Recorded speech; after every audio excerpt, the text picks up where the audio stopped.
Hi, this is Sam Antonio, special correspondent with Liberty News Network, and I am here with Andy Ramirez, who is the president and founder of Friends of the Border Patrol. Now, we were talking earlier, and you brought up a topic that a lot of Americans, even I forget too, is that one role of our government, in fact, one of the few roles of our federal government, is to provide national defense, secure our borders, but it also includes our territories.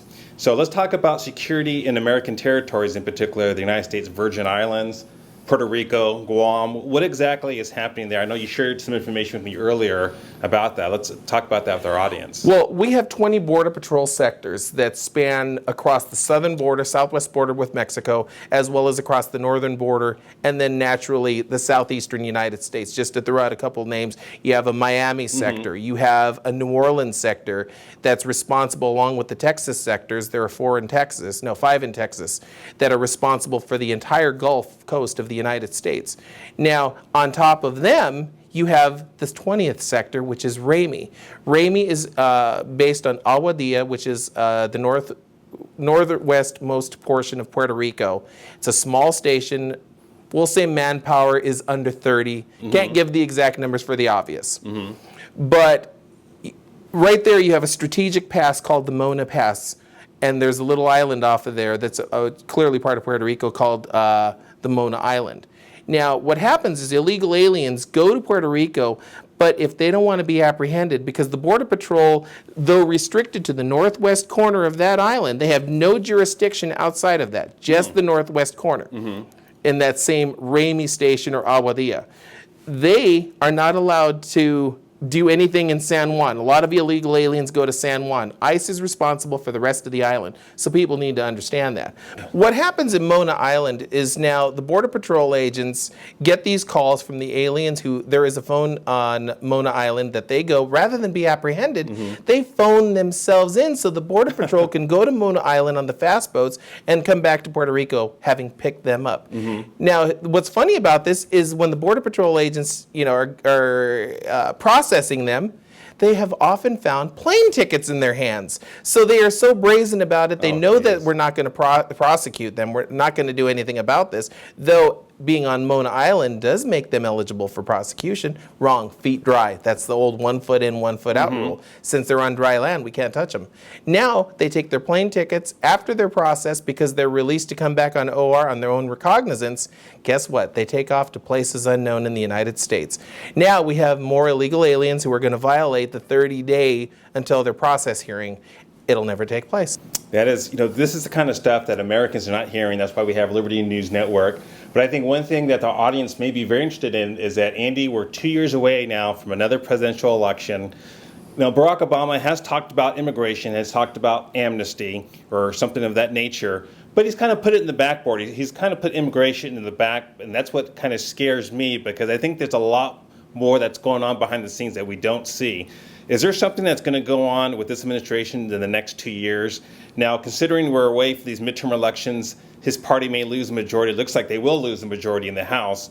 But the next 2 years, how does it look on the immigration front in regards to how this administration is going to act for the next 2 years? Well, first of all, we have to compare them to the Bush administration and their predecessors, the Clinton administration.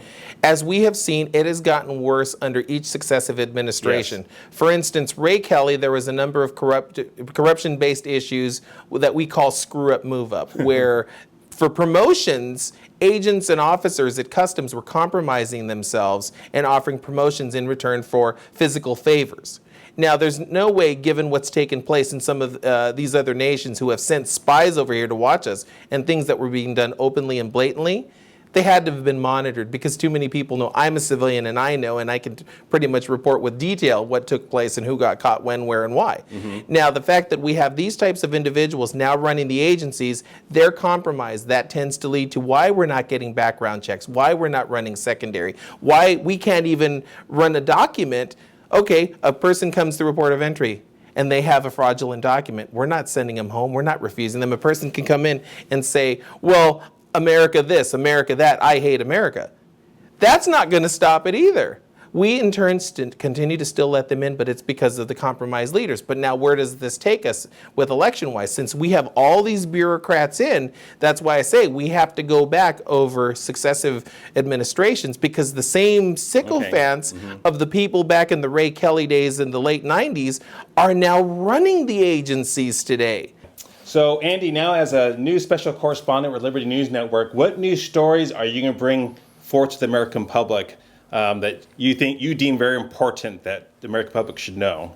Well, first thing I'm going to start with is the history of the Border Patrol and the history of immigration enforcement. I want people to get an understanding of the honorable legacy. You know, Border Patrol used to have an expression called honor first. Now they call it honor last.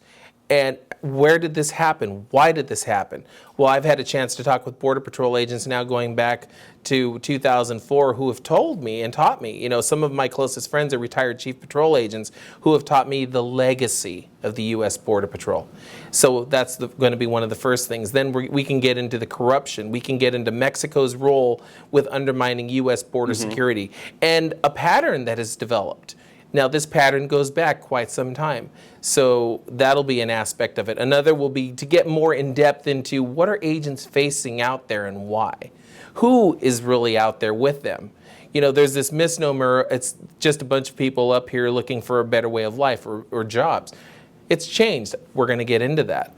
We're going to talk about what is taking place on the Canadian border and some of the nonsense that actually takes place where agents, we'll just say how they're domiciled, because that's going to be a key aspect of this. Certain agents get away with some things that others don't. Why is there a double standard?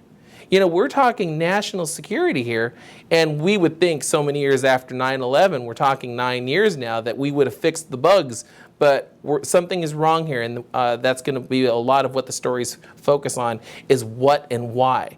Compromise, lack of integrity, and things of that nature.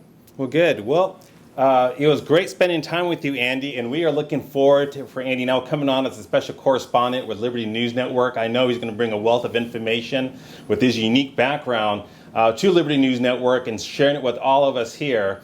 So once again, Andy, welcome aboard, and nice to have you with Liberty News Network. Thank you. It's my honor, and I look forward to this. Great. So San Antonio signing out here with Andy Ramirez from Southern California.